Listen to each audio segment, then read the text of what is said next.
I need to tell you a secret. I really want to live in Iceland one day. Oh, look at that cabin. Isn't it nice? This is where I'll be living. Hopefully. This will be a story of how I plan to make this happen, so that maybe it could inspire some of you to do something similar.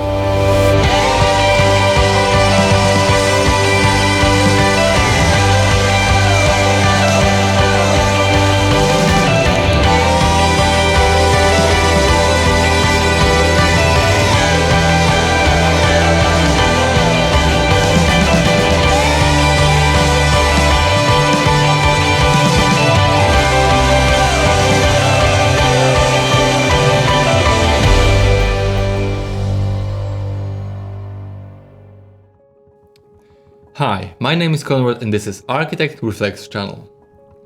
Iceland is unlike anything I have experienced in my life so far. It's the raw, unspoiled nature that makes me truly free when I'm up there. I had the privilege of visiting many beautiful places in my life, but nothing hits the same way as Iceland does. Imagine endless natural landscape, out of this world, and the only human activity you can see is the gravel road leading you somewhere up to the horizon. For me, this is the definition of true adventure. Thankfully, my wife shares the same passion as I do, so sometimes we both dream about moving up there when our daughter gets on her own. Well, she's 2 now, so let's say we have some time. So like every rational person that wants to move to another country, I started from designing my own house over there. I know, I'm hopeless. And what's worse, it's already the 3rd version of the house. So I'm quite sure by the time we'll actually be able to move there, the house will evolve again and again. But this is where I am today, and this is what I would like to share with you. And it's now over 4,000 of you, so thank you so much for subscribing and liking my previous projects. This means everything for the growth of this channel. Thank you so much. Okay, back to the video. I have some rules for the house in Iceland. Rule number 1, it has to be simple and cheap, or how I would phrase it to my clients, economical. Rule number 2, following the simplicity and economy, I would like to keep the footprint of the house as small as possible. Right now the footprint is 100 square meters, which is just above 1000 square feet. So far, so good. Rule number 3. But now on this relatively small footprint, I would like to sleep up to 12 people so that I can always have my family and friends visiting. Additionally, I would like to have a lot of storage so I can have all of my mess hidden and out of the view. I would like to have some space for my sports gear, maybe some kayaks, bikes and skis. And finally, the cherry on the top is that I would like to have 1 spare room just for the office. Suddenly the 100 square meters footprint doesn't sound that big. But this is the challenge I actually love, so I was happy to take it. So now the rule number 4 is that I would like to build it in Denmark or Poland or some other country and then ship it to Iceland. This makes things quite complicated.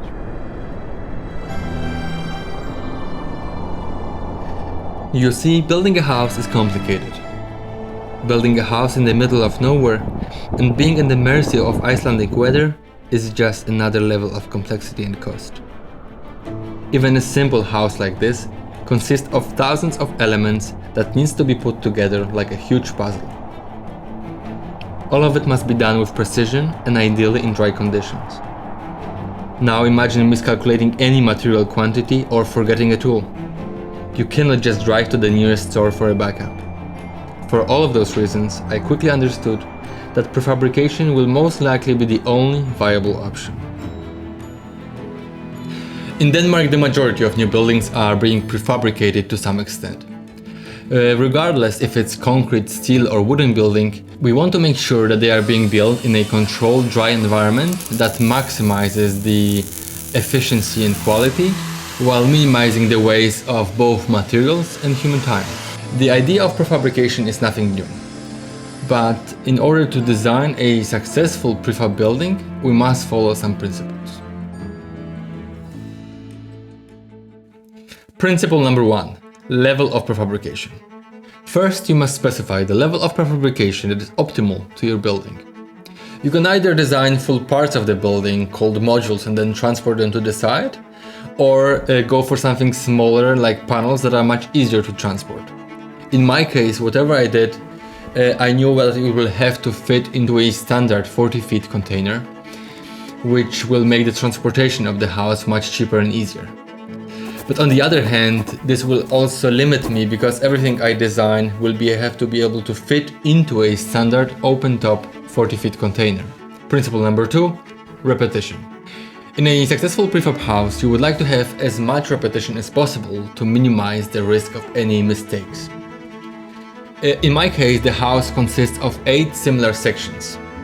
This means that the house can get longer or shorter, making and changing the size according to my needs. Principle number 3, designing the heart.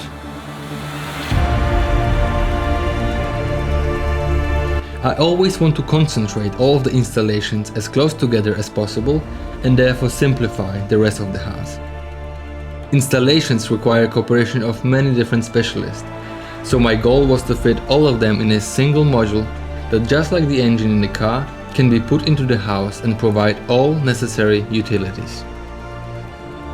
It would consist out of 2 main parts, a technical wardrobe from one side and a fully functional and connected bathroom from the other side. The technical wardrobe would include ventilation, heating and cooling systems, electrical board as well as sewage connections. It would also have a space for a washing machine and a tumble dryer.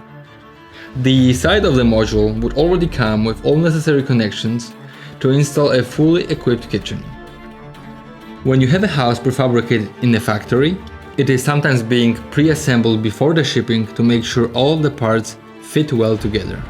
In my case, the house consists of 46 panels and 1 technical module. All of it, if packed tightly, should be able to fit into 4 standard 40 feet containers.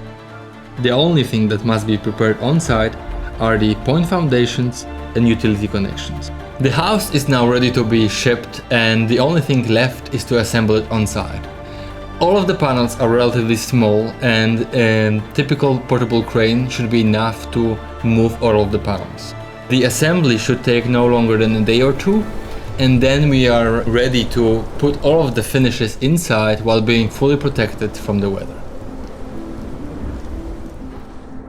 The form of the cabin is very simple and honest. It has a single sloped roof that opens the house to one side while making the other one more closed. I imagined that the house could open towards north so that we could have a lot of glazing while not worrying about overheating. At the same time, I would still like to get the feeling of warm sunlight, so I decided to have smaller, narrow openings from east, south and west where I could control how much direct sun gets in. In this way, we could get the best out of every facade. When you approach the cabin, you are first met by something I call the adventure wall. This is an outdoor space where I plan to store all of the sport equipment. It was important for me to have it visible and easily accessible to have no excuse not to use them. As it is now, I have space for 2 kayaks, 4 bikes and skis. But it could be easily adjusted to meet many different needs. The sport gear would be locked and protected from the elements with roof overhang. When we move on to the layout of the house, it is actually quite similar in principle to the DUNE house, where we have 1 big open space in the middle and 4 extremely efficient small rooms in each corner. You enter the house from the back to the wind catcher, where you're met by a technical wardrobe with some space for your clothes and shoes. When you turn right, you're met by 1 big open space. First, we have a kitchen and a dining zone with a large extendable table that can act as a kitchen island if necessary. On the other side, I proposed a very generous lounge area with a comfortable sofa, 2 lounge chairs and a fireplace, to make you feel extra cozy and warm. As for the storage, I imagine we could fit 28 cabinets that would be hanging across the full length of south facade. I believe this would be more than enough to hide all of my mess. It was important for me that the central space should feel very open and uncompromised. One of the rules I always try to follow is to make small things smaller and big things bigger. I think this house would be a perfect example of such approach. Rooms are precisely the size of a double bed with a small walking area just next to it. They can act as a standard bedroom, a room with two double beds on top of each other, or in my case, an office. Well, this is where the house is right now. I'm quite sure that by the time we'll actually be able to do it, the house will evolve again and again, and this is okay. Me and my architect friends are very often designing many different projects and houses, knowing very well that probably they won't be built. The thing is that the process of designing and optimizing an idea is very creative and very enjoyable and brings a lot of satisfaction. On the other hand, when you share the project with other people, this very often leads to many interesting discussions.